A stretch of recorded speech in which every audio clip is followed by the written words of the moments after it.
देखने का टाइम निकाला। आज का लेक्चर है हमारा कि हम अगर चाहें तो सर्वे एनालिसिस के लिए, जब यूजुअली हम सर्वे एनालिसिस करते हैं तो मोस्टली पहले जो एक सीन होता था कि हम फिज़िकली जाके पेपर पे पूरी सर्वे करते थे। लेकिन आज का हमारा टॉपिक है कि हम गूगल फॉर्म्स के थ्रू हम सर्वे एनालिसिस कैसे करें, हम गूगल फॉर्म पे क्वेश्चनर कैसे बना के हम ऑनलाइन सर्वे फिल करें।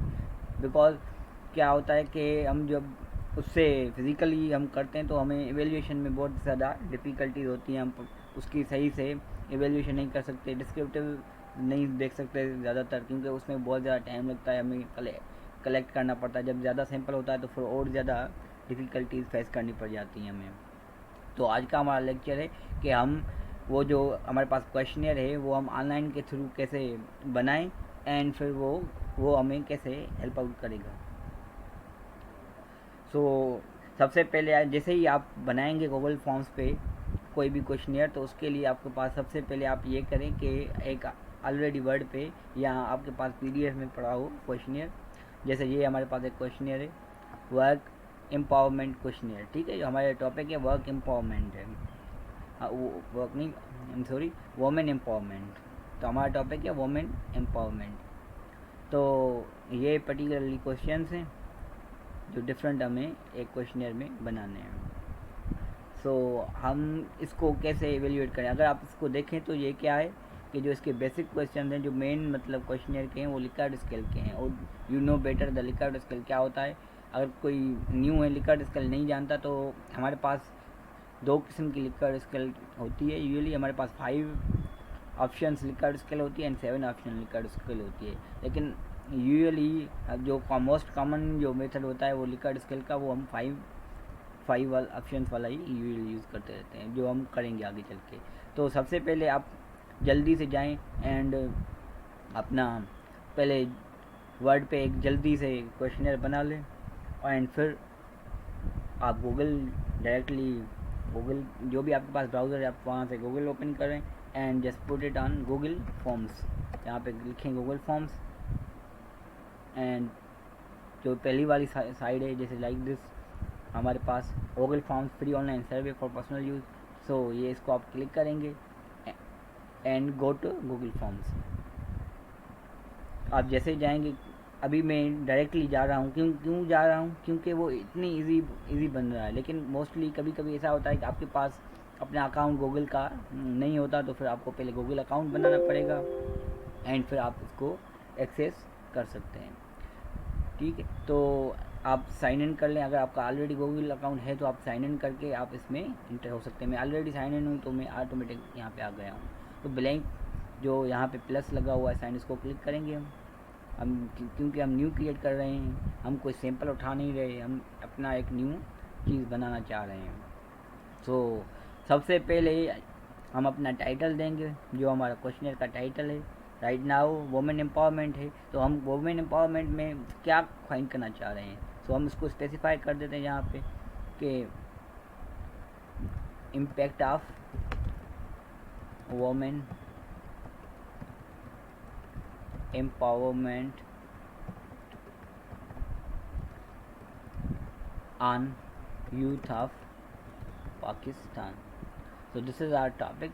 हम ये टेस्ट करना चाह रहे हैं कि इम्पैक्ट क्या आ रहा है इसका वुमेन एम्पावरमेंट का पाकिस्तान पे, ठीक है।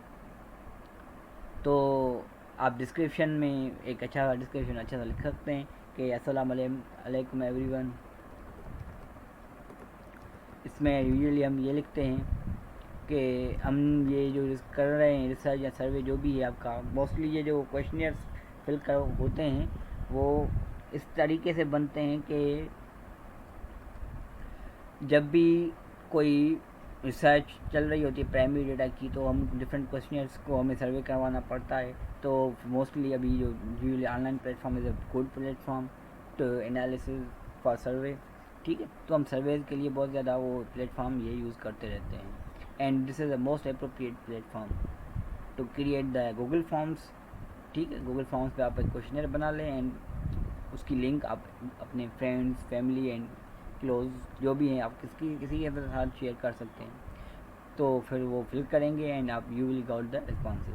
ठीक है, तो इसमें डिस्क्रिप्शन में आपको ऐसे लिखना है कि जो फ्रंट वाला पढ़ेगा आपकी डिस्क्रिप्शन, उसको पता चल जाए कि आप ये करना क्यों चाह रहे हैं। ठीक है, तो हम इसमें एक पर्पज़ भी बता सकते हैं कि the purpose of the survey is academic and the data will be confidential।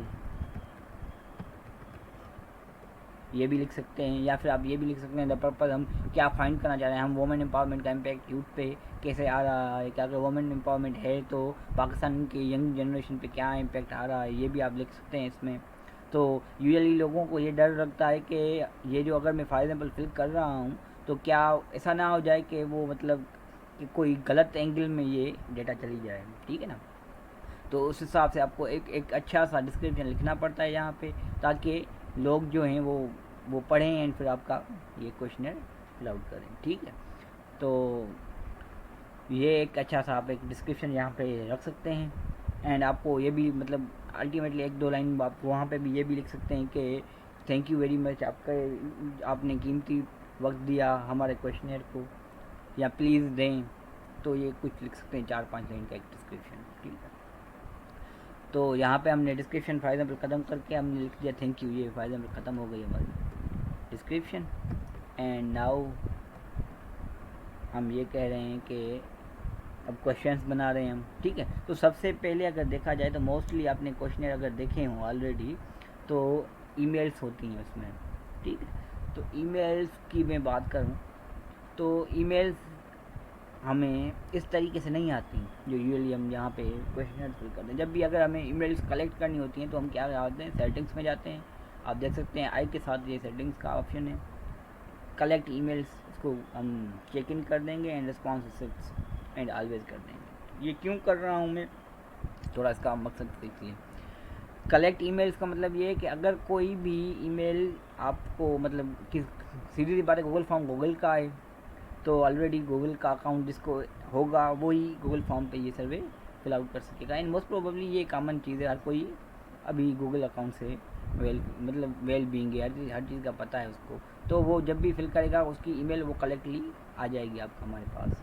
लेकिन बहुत सारे ऐसे मतलब कॉन्फिडेंशियल रिसर्चेज होती हैं वहाँ पे सर्वे में हमें वो एक हमारा टारगेट पॉपुलेशन डिफरेंट होता है। यहाँ पे यंग जनरेशन है तो इट्स अ कॉमन थिंग। ठीक है, लेकिन अगर हमें बिजनेसमैन से या किसी CEO से हमें सर्वे करवानी है तो फिर वहाँ पे हमें कलेक्ट नहीं करनी पड़ेंगी ईमेल्स। क्यों? क्योंकि वो एक रूड बिहेवियर लगता है कि वाई, मतलब हम इंटरेस्टेड क्यों हैं इनकी ईमेल्स में, हमें क्या काम।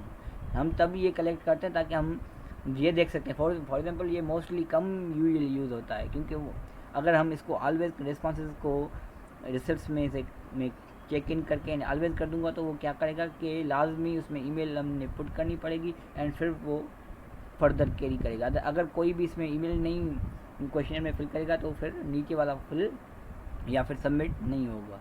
ठीक है ना, तो ये यूजुअली होता है। तो ये असल में क्या होता है कि जब लॉन्ग सर्वेज करते हैं हम तो या बहुत ज़्यादा मतलब कॉन्फिडेंशियल चीज़ें करते हैं तो इसको हम रहने देते हैं, कलेक्ट नहीं करते क्योंकि वो एक रूड बिहेवियर लगता है कि हमारा क्या काम कलेक्टिंग द ईमेल्स। ठीक है ना, तो आप चाहें तो कर सकते हैं, ना चाहें तो ना करें। लेकिन मोस्टली अगर बहुत अच्छी कॉन्फिडेंशियल रिसर्चेज हैं तो वहाँ पे नहीं होता। लेकिन अगर आपको शक है किसी पे, कोई फ्रेंड है आपका, उनसे मतलब कोई क्लास फेलो से ही आपको सर्वे करवानी है तो फिर आप ऑलवेज कर सकते हैं क्योंकि फिर आपको पता चल जाएगा कि कौन से फ्रेंड ने आपकी ये फिल की है और कौन से ने नहीं की। ठीक है ना, तो आप ये भी क्लिक कर सकते हैं लिमिट टू 1 रिस्पॉन्सेज। इसका क्या फ़ायदा होगा कि आप कोई भी अगर सर इसमें ये फॉर्म फिल करेगा तो अगर एक बार उसकी ईमेल आ गई तो फिर वो दूसरी टाइम उस मोबाइल से या उस अकाउंट से वापस ये रिस्पॉन्सेज कलेक्ट नहीं कर पाएगा। फॉर नाउ मैं ये इसकी सेटिंग कर रहा हूँ। अगर आप देखें तो एक न्यू सिलेक्शन हो गई यहाँ पे कि वैलिड ईमेल। अब जो भी ईमेल लिखेगा वो ऑटो जनरेटेड होगी, उसको पता चल जाएगा कि आपने सही ईमेल पुट की है या रॉन्ग ईमेल पुट की है। ठीक है, तो बिना टाइम वेस्ट किए हम अब अपने क्वेश्चंस पे जाते हैं। सबसे पहला हमारा है कि हम डेमोग्राफिक कैरेक्टरिस्टिक्स को देखना चाह रहे हैं डेमोग्राफिकली। तो सबसे पहले हम जेंडर को देख रहे हैं क्योंकि यहाँ पे तो जो कभी कभी कैसे वो सारी रिसर्चेज ऐसी होती हैं कि यहाँ पे हमें ज़रूरत नहीं पड़ती इन सारी चीज़ों की। लेकिन कभी कभी ऐसी रिसर्चेज होती हैं जहाँ पे हमें जेंडर बायसेस को लाजमी पुट आउट करना पड़ता है। ठीक है, तो मोस्टली तो आपने देखा होगा कि जेंडर को तो यूजुअली यूज़ किया जाता है, लेकिन बहुत सारी चीज़ों में ज़रूरत नहीं पड़ती हमें। तो यहाँ पे जैसे मैंने जेंडर लिखा तो इन्होंने सजेशंस दे दी कि मेल या फीमेल। ठीक है, तो मैं ऑप्शन में मेल क्लिक कर देता हूँ एंड फीमेल क्लिक कर देता हूँ, और अदर्स भी कर सकता हूँ। ठीक है, लेकिन अगर आपने इसको, मैं फॉर एग्जाम्पल अभी रिमूव कर रहा हूँ, मैं आपको न्यू चीज़ सिखा रहा हूँ। ठीक है, अब अदर्स में अगर फॉर एग्जाम्पल कोई ट्रांसजेंडर है, ठीक है ना, तो आप यहाँ पे दो पुट हैं ऑप्शन, एक है एड अदर एंड दूसरा एड अदर, मतलब दो ऑप्शन हैं। आप यहाँ पे सिलेक्ट करके अदर्स लिख सकते हैं और ये एड अदर भी क्लिक कर सकते हैं। अब इस दोनों का क्या डिफरेंस है? इन दोनों में ये डिफरेंस है कि अगर आप हाथ से अदर्स लिखेंगे तो वो एक सेक्शन बन जाएगा, ऐसे मेल और फीमेल वो टिक होगा।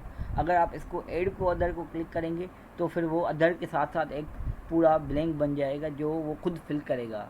कैंडिडेट जो रिस्पॉन्स वाला है वो उसको खुद को फिल करना पड़ेगा। फॉर एग्जांपल आप किसी ऐसी जॉब की बात कर रहे हैं कि आप अगर फॉर एग्जांपल 4 से जॉब आपने स्पेसिफाई कर दी कि आप प्राइवेट जॉब करते हैं, गवर्नमेंट जॉब करते हैं, या फिर आपने ऐसे शो नहीं किया कि अनएम्प्लॉयमेंट या बिजनेस कोई आपको शो नहीं किया। ठीक है, तो आप अदर्स ऑप्शन दे रहे हैं तीसरे में, तो वो जैसे अदर्स को क्लिक करेगा तो उसके पास एक न्यू ब्लैंक बन जाएगा, वो उसमें खुद पुट करेगा कि उसका एक्चुअल में एम्प्लॉयमेंट क्या है।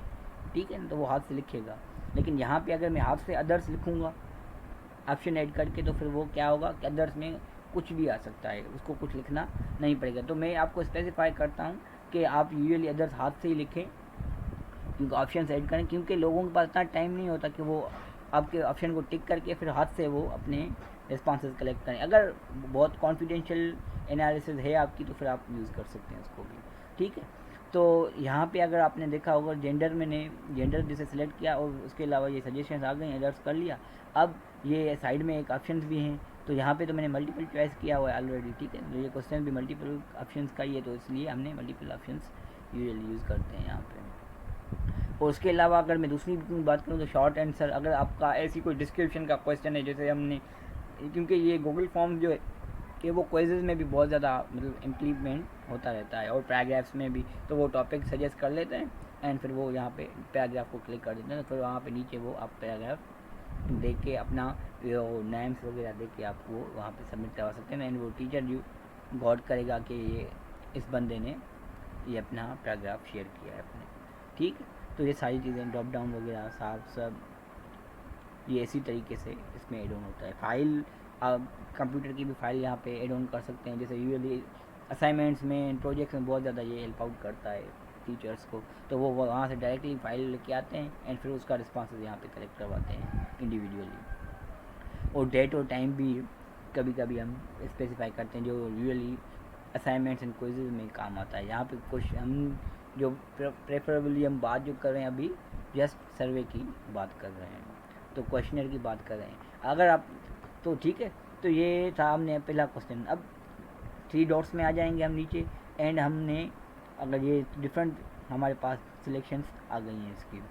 ठीक है, तो इसको भी हम तीनों को पढ़ेंगे कि ये इसका क्या फ़ायदा है। अभी के लिए ये हम नहीं कर रहे। ठीक है, तो ये क्वेश्चंस हमने, अब अगर फॉर एग्जांपल मैंने कहीं पे मिस्टेक की हो तो हम इसको देख कैसे सकते हैं? तो देखने के लिए हम क्या करेंगे, ऊपर आपने सेटिंग्स के साथ साथ आई का ऑप्शन प्रीव्यू का शो हो रहा है, आप इसको क्लिक करेंगे तो आपको वो क्वेश्चनर जो आपने बनाया है वो आपको दिखाई देगा कि लोगों के पास कैसे शो होगा। अगर आप इस क्वेश्चन को ध्यान से देखें तो आपको 2 चीज़ें दिखाई दे रही होंगी। एक तो ईमेल है, ईमेल के सामने डॉट है जो हमने नहीं लगाया, आपने अगर फोकस किया हो तो हमने नहीं लगाया था, और जेंडर की तरह हमने खाली ईमेल लिखी थी, लेकिन यहाँ पे डॉट आया, नीचे डॉट नहीं आया। इसका क्या मतलब है?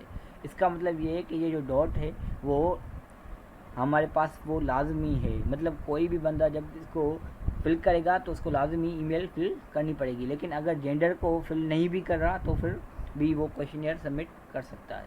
अगर फॉर एग्जांपल मैंने ईमेल खाली पुट करके सबमिट कर लिया तो मैं सबमिट कर सकता हूँ, और ये रिस्पॉन्सेज मेरा 0 चला जाएगा, इसमें रिस्पॉन्स नहीं जाएगा, मीन्स मैं इसको स्किप कर सकता हूँ।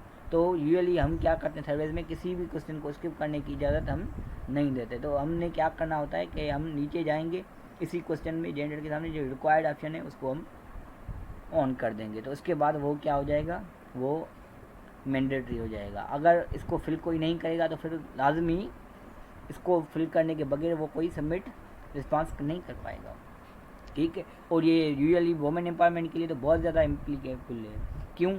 क्योंकि अगर देखा जाए तो अगर कोई भी किसी भी क्वेश्चन का रिस्पांस दे रहा है तो उससे उसकी वैलिडिटी क्या है, मतलब क्या वो वोमेन खुद को ही जस्टिफाई कर रही है, तो लाजमी है कि जेंडर बायसेस ना हो इन टॉपिक्स में, तो इस वजह से हम रियली यूज़ करते हैं, ठीक है।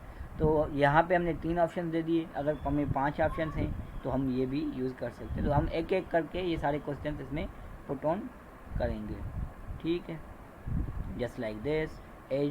एज के बाद हमने अब देखो यहाँ पे मैंने शॉर्ट आंसर को क्लिक किया है, तो यहाँ पे एज के बाद ये शॉर्ट आंसर कर रहे हैं, लेकिन एज में हमारे पास क्या है, साइड में ऑप्शंस हैं, तो हमने इसको शॉर्ट आंसर्स में नहीं, हम क्या करना है, we have to make options for that, ठीक है।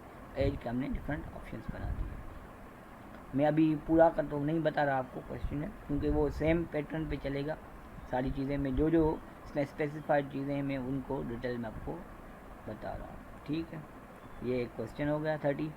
उसके बाद फिर मैं बोल रहा हूँ भाई 31 से लेके जो है हमारे पास एज है वो 40 ईयर्स तक, एंड फिर तीसरा ऑप्शन मैं अदर्स बना देता हूँ, ठीक है। मैं हाथ से अदर्स लिख रहा हूँ, वरना अगर मैं ये एड अदर वाला ऑप्शन अगर यूज़ करूँ इसको रिमूव करके फॉर एग्जाम्पल, तो आपको ये भी दिखा दूँ कि किस तरीके से ये वर्क करता है, देखें, ठीक है। ये मैं बाद में करता हूँ जब मैं आई में शो करवाऊँगा इसको आपके को किस तरीके से ये यूज़ होता है, तो मैं इसको भी रिक्वायर कर देता हूँ, ठीक है। तो ये हो गया हमारे डिफरेंट क्वेश्चंस इसके डेमोग्राफिकल कैरेक्टरिस्टिक्स के अकॉर्डिंग। और अगर मैं ये कहूँ कि भाई मैरिटल स्टेटस में भी ये ऐसे ही ऐड होगा जैसे हमने मल्टीपल चॉइस में वो क्वेश्चन ऐड किए हुए सारे ऐड हो जाएंगे इसमें, सिमिलरली यहाँ से कॉपी करके हम वहाँ पे पेस्ट कर देंगे। अब आते हैं हम अपने बेसिक क्वेश्चन में, जो एक्चुअल में जो मेन क्वेश्चंस हैं हमारे सेक्शंस के, ठीक है। तो आपने देखा होगा कि हमारे पास लिकर्ट स्केल है, और यूजुअली यहाँ पे 5 पॉइंट लिकर्ट स्केल की हम बात करें जिसमें 5 ऑप्शंस होते हैं, ठीक है। तो मैं सबसे पहले इस क्वेश्चन को कॉपी कर लेता हूँ। तो कॉपी करने के बाद हम क्या करेंगे, इसमें एक और ऐड क्वेश्चन करेंगे, सीधी सी बात है। अब यहाँ पे मैं एक क्वेश्चन यहाँ पे ऐड करना चाह रहा हूँ। अब इसके ऑप्शंस 5 पॉइंट लिकर्ट स्केल है, तो हम 5 पॉइंट लिकर्ट स्केल में पहला जो ऑप्शन होता है हमारे पास क्या होता है, स्ट्रांगली। हाँ, यहाँ पे आप दो चीज़ें भी कर सकते हैं, मे भी आप चाहें तो आप 5 ऑप्शन के लिकर्ट स्केल भी यूज़ कर सकते हैं, या फिर लीनियर स्केल भी यूज़ कर सकते हैं। लीनियर कैसे करेंगे, तो वो आपको 5 ऑप्शन मैं यहाँ पे स्पेसिफाई करूँगा कि 1 से 5 ऑप्शन हमारे पास हों, और फर्स्ट ऑप्शन क्या होना चाहिए, strongly agree, and last option will be strongly disagree, ठीक है। तो अगर बीच में लाइक कर रहा है कहीं पे भी तो वो agree, neutral and disagree like करेगा, ठीक है। तो वो एक लीनियरली शेप में वो शो हो जाएगा। ये मैं यहाँ पे आपको दिखा देता हूँ आई में कि लोगों के पास कैसे शो होगा, वो इस तरीके से शो होगा, ठीक है। जैसे हमने अदर्स लिखा था तो यहाँ पे ये इसको लाजमी फिल करना पड़ेगा क्वेश्चन को, अगर कोई फिल नहीं करेगा तो फिर वो सबमिट नहीं होगा। और यहाँ पे भी आप यहाँ पे देख सकते हैं कि किसके करीब है, हम उसके अंदाज़ा लगाएंगे कि ये इसने आंसर किसी भी पार्टिसिपेंट ने क्या दिया है, ठीक है ना। तो हम अभी कुछ भी नहीं कर रहे इसमें, तो लेकिन मैं आपको प्रेफर करूँगा कि जब भी आप लिकर्ट स्केल यूज़ करें तो इसमें लीनियर फॉर्म नहीं करें, क्योंकि मोस्टली कब क्या होता है कि हम जो मोबाइल्स में ही लोग यूज़ करते हैं, तो फिर अगर आप वो सेकंड या थर्ड ऑप्शन करते हैं तो फिर कोई और ऑप्शन सिलेक्ट हो जाता है, क्योंकि लीनियर स्केल होती है, सीधा होता है, तो फिर वो 3 की जगह पे 2 या 2 की जगह पे चौथा सिलेक्ट हो जाता है, तो वो डिफ़िकल्टी होती है लोगों को फिल करने में। तो मैं आपको ये प्रेफर करूँगा कि इसको अगर आपको कभी भी लिकर्ट स्केल पे यूज़ करना हो तो फिर आप मल्टीपल चॉइस यूज़ करें, ठीक है। तो यहाँ पे मैं पहले ऑप्शन में करूँगा स्ट्रांगली एग्री, और दूसरा फ़ायदा इसका अगर आप देखें तो ये ऑटोमेटिक सेव हो रहा है ऊपर।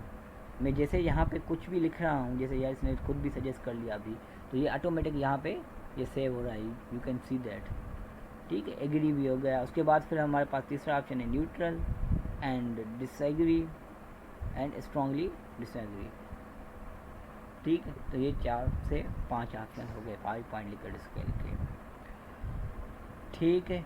तो हम आगे चलते हैं। अब जब भी हमें एक और लिकर्ट स्केल का क्वेश्चन बनाना होगा तो हम क्या करेंगे, यहाँ से कॉपी करेंगे, क्योंकि यहाँ पे मेरे पास बहुत सारे क्वेश्चन हैं लिकर्ट स्केल से रिलेटेड हैं, तो ये करीबन 16 क्वेश्चन हैं मेरे पास। तो हम डायरेक्टली हम हर बार ये नहीं करेंगे, हम क्या करेंगे, ये जो आपके पास डिलीट के साथ साथ डुप्लीकेट का ऑप्शन आ रहा है, आप डुप्लीकेट में जाएंगे तो ये सीधा का सीधा सेम ऑप्शन, क्योंकि हर बार अगर मैं हाथ से पुट करता रहूँगा तो टाइम वेस्ट होगा। तो टाइम बचाने के लिए ये बहुत अच्छा ऑप्शन है कि आप डुप्लीकेट को सिलेक्शन का ऑप्शन सेलेक्ट करें एंड इसकी जगह पे आप अपना रिप्लेस करें question 2, option will be the same and ऐसे हम आगे चलते जाएंगे। अब अगर हमारे पास गलती हो जाए, हम क्वेश्चन 2 की जगह पे अभी हमें क्वेश्चन 3 चाहिए, तो हम अगर फॉर एग्जाम्पल मैं चाह रहा हूँ कि मैंने गलती से क्वेश्चन 3 की जगह पे मुझे 15 लगा दिया यहाँ पे, यू कैन सी दैट मैंने यहाँ पे कॉपी कर लिया, मेरा ध्यान कहीं और था, अब ये क्वेश्चन 15 मैंने लगा दिया, अब फिर से मैंने यहाँ पे लगा दिया एंड फिर मैं वापस आ गया 16 पे। ठीक है, मैं 16 पे चला जा रहा हूँ या मैं 14 पे चला जा रहा हूँ। ठीक है, तो अगर मैं 14 पे जा रहा हूँ यहाँ पे, तो अगर आप एक चीज़ देखें तो ये क्वेश्चन बन तो गए, लेकिन मसला ये है कि ये इसकी ऑर्डर में नहीं है, मतलब 15 पहले आ रहा है, 14 बाद में आ रहा है और बीच में मिसिंग है। तो आपको क्या करना पड़ेगा, इसको ऑर्डर में अगर लाना है तो आप क्या कर सकते हैं, इसको ब्रेक डाउन कर सकते हैं, कहीं पे भी रख सकते हैं। जैसे मैंने 14 को बीच में कर दिया, 15 को बाद में कर लिया, कि ये it's not a big deal. ठीक है, तो आप जब भी हमारे पास डुप्लीकेट का सब सिस्टम लगाएं तो आप पहले एक क्वेश्चन को वेरीफाई कर लेंगे जिसका डुप्लीकेशन हम यूज़ कर रहे हैं। हमने पहले क्वेश्चन को हमने जैसे ही किया तो हमने सारे सिलेक्शन जो थी हमारी वो सारे चेंज कर ली कि यार सही है, रिक्वायर्ड है। तो या क्या होगा कि हम जो भी डुप्लीकेट करते जाएंगे वो that will be our easiest way. ठीक है ना, अगर हमने ऊपर वाला क्वेश्चन जो रजिस्टर में रिक्वायर्ड था उसको रिक्वायर्ड नहीं किया और बाकी के भी डुप्लीकेट कर लिए तो वो भी रिक्वायर्ड नहीं होंगे। ठीक है, तो पहले क्वेश्चन को सही से देख के उसको रिक्वायर्ड करके बाकी को कॉपी करते चले जाएंगे। This is the proper way to make any questionnaire in Google forms. ठीक है ना, तो ये एक पर्टिकुलर एक स्ट्रक्चर है इसका गूगल फॉर्म्स में। अगर एक और चीज़ आप देखना चाहें जो हम यूजुअली इसमें गूगल फॉर्म्स में बहुत ज़्यादा मतलब हेल्प आउट करती है हमें और बहुत ज़्यादा काम आती है, दैट इज़ द हमने अपने देखा हो तो क्या है इसमें क्वेश्चनर में, इस क्वेश्चनर में एक चीज़ है कि आपने डेमोग्राफिक कैरेक्टरिस्टिक्स, मतलब ये कि ये स्पेसिफाई कर रहा है कि आपके मेन क्वेश्चंस कौन से हैं और जो सप्लीमेंट्री जो हमारे डेमोग्राफिक्स हैं वो अलग अलग स्पेसिफाई करने हैं अगर आपको क्वेश्चनर में, तो आप वो भी कर सकते हैं। उससे क्या होता है कि वो एक अच्छा लुक आता है। ठीक है ना, तो आपको जहाँ पे भी करना है आप यहाँ से कहीं पे भी उसको सिलेक्ट करके, जैसे मेरे फायदा में जेंडर के नीचे में रखना चाह रहा हूँ अभी डेमोग्राफिक को, तो आप ये यूज़ किसी भी टाइम कर सकते हैं। ठीक है ना, तो जैसे ही इसको प्लस की जगह पे ये टेक्स्ट को ऑप्शन को क्लिक किया, टी वाले ऑप्शन को, तो ये टाइटल प्लस डिस्क्रिप्शन यहाँ पे आ गई। ठीक है ना, तो मैं यहाँ पे अपना टाइटल लगा दूँगा जो हमारे पास डेमोग्राफिक कैरेक्टरिस्टिक्स से, डेमोग्राफिक कैरेक्टर आप ये भी कर सकते हैं लिख के लें या फिर कॉपी करके यहाँ पे पेस्ट कर लें। लेकिन आप अगर एक चीज़ देखें तो यहाँ पे ये जो डिस्क्रिप्शन है वो ऑप्शनल यहाँ पे शो हो रही है, तो इसको अगर मुझे रिमूव करना है तो हम 3 डॉट्स की जो मैंने पहले सेटिंग का बताया था, तो हम क्या करेंगे, इसकी डिस्क्रिप्शन को यहाँ पे सिलेक्टेड है तो डिस्क्रिप्शन में यहाँ पे जैसे ही एंड करूँगा तो वो ऑटोमेटिक बंद हो जाएगी, तो ये एक सेक्शन की तरीके से यूज़ होगा। ठीक है, तो मैं सबसे पहले इसको ऊपर कर देता हूँ तो ये इसको शो करेगा। यहाँ पे मैंने डिस्क्रिप्शन को फिर से अनशो कर दिया। ठीक है, तो ये एक पूरा सेटिंग बन गई। ठीक है, तो ये एक सेटिंग बन गई। उसके अलावा मैं इसको बेसिक क्वेश्चंस को भी यहाँ पे लिख देता हूँ कि जो बेसिक क्वेश्चंस हैं, और उसके अलावा इसकी भी मैंने ये ख़त्म कर दी। अब बेसिक क्वेश्चन को अपने में ड्रैग डाउन करके मैं उसी जगह पे लेके आता हूँ जहाँ से वो स्टार्ट हो रहे हैं, क्वेश्चन 1 से। यहाँ पे मैंने ड्रैग करके इसको अनशो कर दिया एंड आप अगर देखें तो डिफरेंट सेक्शन बन गए। अगर आप ये चाह रहे हैं कि फॉर एग्जांपल आपके पास डेमोग्राफिक्स के बहुत सारे क्वेश्चंस हैं और ये करीबन बेसिक क्वेश्चन भी जो यूजुअली होता है रिसर्चेज में क्या होता है कि हमारे पास 70+ क्वेश्चंस होते हैं और डेमोग्राफिक्स अलग से होते हैं, तो फिर अगर एक ही पेज पे हम ये सारी चीज़ें रखेंगे तो लोग फिल ही नहीं करेंगे क्योंकि बहुत लंबा चला जाएगा क्वेश्चन। तो उसको ईजीएस्ट करने के लिए हम क्या करते हैं कि डिफरेंट सेक्शंस में डिवाइड कर लेते हैं। तो हम अगर डिफरेंट सेक्शंस में डिवाइड कर रहे हैं तो हम कहाँ पे करेंगे, लास्ट क्वेश्चन को हम सिलेक्ट करके, जैसे मैंने फॉर एग्जांपल ये मेरा एक लास्ट क्वेश्चन है एज वाला। ठीक है, तो मैं इसके बाद ये चाह रहा हूँ कि ये मेरे पास एक सेक्शन बन जाए। ठीक है, तो मैंने एज को सिलेक्ट करने के बाद एक सेक्शन को, ये डबल वाला जो एज सेक्शन है नीचे वाला, उसको मैंने सिलेक्ट कर दिया, तो ये एक न्यू पेज बन गया। अब ये वापस से मुझे टाइटल और डिस्क्रिप्शन मांग रहा है जो मैं ऊपर से कॉपी करके ये पेस्ट कर सकता हूँ। और इसका जो सबसे ज़्यादा फ़ायदे वाला जो चीज़ है वो ये है कि आप इसमें आपको सेव करने की ज़रूरत है ही नहीं। आप कंप्यूटर पे काम कर रहे हैं तो you can also just copy करें, पेस्ट करें, बस ये आप खुद ब खुद ये बनता जाएगा, सेव भी ऑटोमेटिक होता जाएगा। जहाँ पे भी अकाउंट आप गूगल फॉर्म पे जब भी आप अपना अकाउंट खोलेंगे और गूगल फॉर्म्स खोलेंगे आपको वो क्वेश्चनर वहीं पे मिलेगा। मैं वे सेम डिस्क्रिप्शन भी ये यहाँ पे सेव कर देता हूँ। अब अगर आप देखना चाहेंगे क्वेश्चनर कैसे शो होगा लोगों को, तो ये इस तरीके से यहाँ पे लोगों को शो होगा। यहाँ पे नेक्स्ट का बटन आ गया यहाँ पे, उसके बाद फिर वो सेकंड पेज पे चले जाएंगे क्लिक करने के लिए। तो that is the most appropriate way to make the sections. ठीक है, तो हम सेक्शंस बना देते हैं। लेकिन अगर आप इसको और अच्छे से देखें तो इसका एक अट्रैक्टिव लुक नहीं आ रहा। तो उसको अगर और अच्छे से अट्रैक्टिव करना चाहूँ मैं चाहूँ कि यार लोग जो हैं वो अट्रैक्ट हों इससे और बहुत ज़्यादा मतलब अच्छे से काम करें, तो हम आय के साथ साथ ये थीम्स वाला जो ऑप्शन है, हम थीम्स को क्लिक करके कोई भी थीम यहाँ से यूज़ कर सकते हैं। आप अगर कलर चेंज करना चाह रहे हैं तो आप यहाँ से कलर भी कोई भी चेंज कर सकते हैं। लेकिन मैं अभी नहीं करना चाह रहा हूँ तो मैं अभी नहीं कर रहा हूँ। ठीक है, तो मुझे अभी मैं चूज़ इमेजेस में चला जाता हूँ जो इसके अपने ऑलरेडी अवेलेबल हैं, तो मैं उनके पास या उन सारी चीज़ों को पहले से ही काम थीम्स वगैरह सेलेक्ट कर लेता हूँ। मुझे ये अभी अप्रोप्रिएट थीम ये लग रही है तो मैं इसको क्लिक कर देता हूँ एंड इंसर्ट कर रहा हूँ यहाँ पे। ठीक है, तो मैं जैसे ही यहाँ पे इम्प्लीमेंट कर लिया तो ये एक अच्छा लुक दे रहा है। तो मैं आपको ये स्पेसिफाई करूँगा कि आप डिस्क्रिप्शन बहुत ज़्यादा अट्रैक्टिव रखें अपनी। ठीक है, तो उससे क्या होता है कि जितनी अच्छी आपकी डिस्क्रिप्शन होगी लोग वो क्या करेंगे, वो उसको पढ़ेंगे और सुकून से वो क्लिक करेंगे। अदरवाइज़ वो लोग क्या करते हैं, वो जस्ट स्किप करके चले जाते हैं। ठीक है, तो अगर फॉर एग्जाम्पल ये आपका फाइनल हो गया क्वेश्चन, आप चाहते हैं कि ये अब ये परफेक्ट है, अब लोगों के पास जाए और वो रिस्पॉन्सेज फिल करें, तो उसको आप ये लिंक कैसे लोगों के पास जाएगी, तो उसके लिए आप क्या करेंगे, अगर उससे पहले आप ये देख लें कि ये देखिए प्रेजेंटेशंस वगैरह क्विज़ेस जो मैंने ऑलरेडी बात की थी वो यहाँ से भी ये बनती हैं। अभी हम इसकी बात नहीं कर रहे। ठीक है, तो ये सारी चीज़ें बहुत ज़्यादा इम्प्लीमेंट होती है। तो हम सेंड में चले जाएंगे।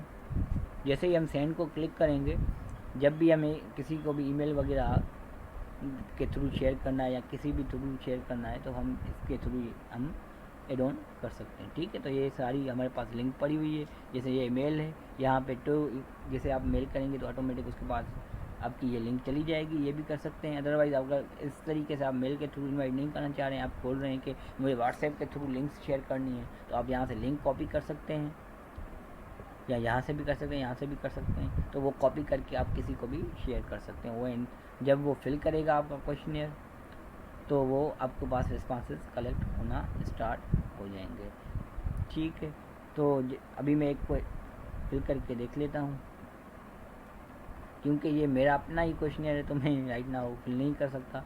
लेकिन ये वर्क कैसे करेगा, वो इस तरीके से करेगा कि जैसे मैं फॉर एग्जाम्पल यहाँ पे व्यू में शो हो रहा है तो मैं आपको ये दिखा देता हूँ।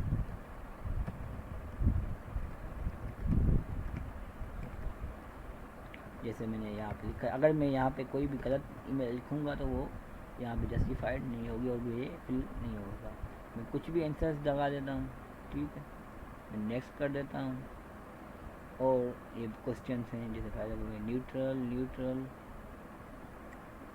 मैंने सेलेक्ट किया, ये न्यूट्रल, ये एग्री कर लिया मैंने फॉर एग्जाम्पल, तो मैं सबमिट कर रहा हूँ।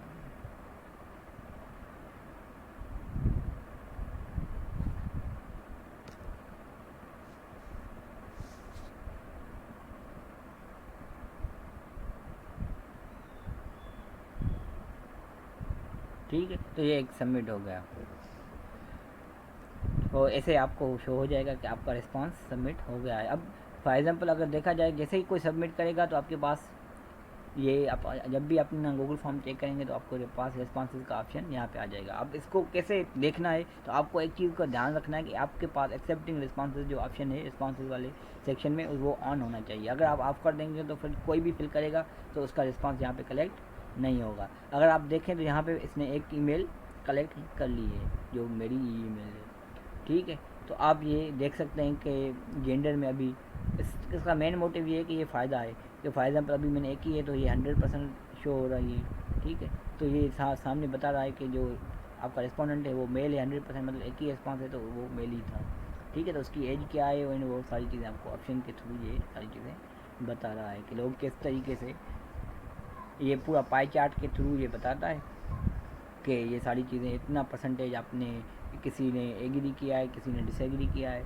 आप ये भी देख सकते हैं समराइज फॉर्म में। और उसके अलावा अगर आपने एनालिसिस देखनी है तो आप ये क्वेश्चन बाय क्वेश्चन भी जा सकते हैं कि पहले क्वेश्चन में कितने रिस्पॉन्सेज मेल आए हैं, कितने फीमेल आए हैं। अभी तो हमारे पास एक ही है तो वो मेल ही शो हो रहा है, ठीक है। वरना आप इसको ये भी देख सकते हैं कि कितने लोगों ने मेल किया है, कितने लोगों ने फीमेल किया है। फॉर एग्जाम्पल अगर मैं ये देखना चाह रहा हूँ कि कोई मेरा फ्रेंड है इकबाल, और उसकी ईमेल मुझे पता है कि वो कलेक्टिंग ईमेल्स में जाके मैं उसका रिस्पॉन्स चेक करता हूँ ईमेल का, एंड फिर यहाँ पे मैं सिलेक्ट कर देता हूँ जैसे ईमेल के थ्रू, क्योंकि अभी एक ही ईमेल है तो उसकी ईमेल सेलेक्ट करके मैं उसका रिस्पांस चेक करना चाह रहा हूँ कि उसने क्वेश्चन के आंसर्स क्या क्या दिए हैं। जैसे यूजुअली क्वेश्चन में हेल्प आउट बहुत ज़्यादा ये ऑप्शन करता है इंडिविजुअली, तो उसमें क्या करता हूँ कि मैं किसी की परफॉर्मेंस एवेल्यूएट करना चाह रहा हूँ या किसी का भी क्वेश्चन का ऑप्शन चेक करना चाह रहा हूँ कि उसने ये जो क्विज़ बनी हुई थी, या फॉर एग्जाम्पल ये क्विज़ है तो उसने ऑप्शंस कितने सही किए हैं, कितने गलत किए हैं। तो आप इंडिविजुअल यहाँ पे सिलेक्ट करेंगे और नीचे उसका ऑप्शंस जो उसने सिलेक्ट किए होंगे वो आपके पास शो हो जाएंगे इंडिविजुअल एक एक क्वेश्चन के, जैसे यहाँ पे शो हो रहा है, देख सकते हैं आप। तो जो जो हमने सिलेक्ट किया था ये भी इसको शो हो रहा है। उसके अलावा अगर आप फॉर एग्जांपल जो रिसर्चेज में बहुत ज़्यादा हेल्पफुल होता है कि अगर हमारे पास जब भी हम चाहते हैं कि ये फॉर एग्जांपल 100 या 200 की ऑब्जर्वेशन हमारी थी किसी भी क्वेश्चन की, और हमारी टारगेट पॉपुलेशन थी कि हमने ये जो सर्वे है वो स्टूडेंट से फिल आउट करवाना है, ठीक है। तो हम ये चाह रहे हैं अभी कि वो जो सारी सर्विस थी अभी हमारी कवर हो गई, हमें 100 या 200 ऑब्जर्वेशन या 300 ऑब्जर्वेशन चाहिए थी और 300 कंप्लीट हो गई। अब हमें वो पूरी फाइल चाहिए ताकि हम उस पर एक्चुअल में जो SPSS या स्टैटिकल टूल्स लगा के हम अपनी एनालिसिस करें, रेगुलेशन टूल्स जो यूजुअली रिसर्चेज में काम आती हैं, स्टैटिकल इकोनोमेट्रिक्स टूल्स अप्लाई करें मॉडल के लिए। उसके लिए वो डेटा हम यहाँ से निकालना चाह रहे हैं कि लोगों के जो रिस्पॉन्सेज थे, जो हमारे एक्चुअल में मेन ऑब्जेक्टिव था जो सर्वे एनालिसिस में हमने यूजुअली उठाया था, और वो सारे क्वेश्चंस के जो ऑब्जर्वेशंस थे, हम जो अगर वो यहाँ से कॉपी करना चाह रहे हैं और हमने उसका मॉडल बनाना है तो हम क्या करेंगे, तो यहाँ से अगर उठाना है तो हम क्रिएट स्प्रेडशीट में चले जाएंगे, ठीक है। एंड सिलेक्टिंग एग्जिस्टिंग स्प्रेडशीट भी कर सकते हैं आप, ठीक है, या क्रिएट न्यू स्प्रेडशीट भी कर सकते हैं, तो क्रिएट करेंगे, ठीक है। तो आप एक न्यू स्प्रेडशीट ऑटोमेटिक यहाँ पे जनरेट हो जाएगी और यहाँ पे आपके सारे रिस्पॉन्सेज हो जाएंगे। जैसे आप फाइल रिसर्चेज में 300 ऑब्जर्वेशन चाहिए होती हैं तो यह सारी ऑब्जर्वेशन यहाँ पे आपके पास मिल जाएंगी। तो यहाँ से आप कॉपी करके ईमेल यहाँ पे डायरेक्टली भी शेयर कर सकते हैं अपने एक्सेल पे, या फिर अगर ये नहीं करें क्योंकि वो भी लेंदी हो जाता है तो फिर आप यहाँ से डायरेक्टली फाइल में जाके डाउनलोड्स में जाके माइक्रोसॉफ्ट एक्सेल में यहाँ पे भेज सकते हैं, या उसके अलावा PDF में भी शेयर कर सकते हैं, कुछ भी कर सकते हैं, ठीक है। तो एक्सेल से करके फिर वो यूजुअली हम एक्सेल में वो डेटा आ जाती है, तो फिर उसको थोड़ा बहुत ठीक करके हमने व्यूज़ में, इकोनोमेट्रिक व्यूज़ में, या फिर SPSS में अगर प्राइमरी डेटा है तो हम वहाँ पे यूजुअली यूज़ करते हैं, तो वहाँ से कॉपी करके या फिर डायरेक्टली इंपोर्ट करके एक्सेल से हम SPSS में रन करते हैं डेटा। और फिर हम स्टैटिकल टूल्स चेक करते हैं कि इस क्वेश्चन में कितने लोगों ने एग्री किया है और उसकी एनालिसिस क्या है, कि वो फिर हम ये टेस्ट करते हैं कि क्या एक्चुअल में वुमेन एम्पावरमेंट का इम्पैक्ट है यूथ पे या नहीं है। तो दैट इज़ आर एक्चुअल में the objective of the research. जो हमने पहले एक क्वेश्चन बनाया था कि क्या वुमेन एम्पावरमेंट का इम्पैक्ट आता है यंग जनरेशन पे, तो वो आखिर में इकोनोमेट्रिक्स के डिफरेंट मॉडल्स अप्लाई करने के बाद इस जो डेटा हमने ऑब्जर्वेशन निकाली थी उस पर रन करके हमें एक फाइनल रिज़ल्ट मिल जाता है। मैं आपका बहुत शुक्रगुजार हूँ जो आपने ये वीडियो देखा। Thank you very much. अगर आपको ये वीडियो यूज़फुल लगा हो तो you must subscribe and like and share the content.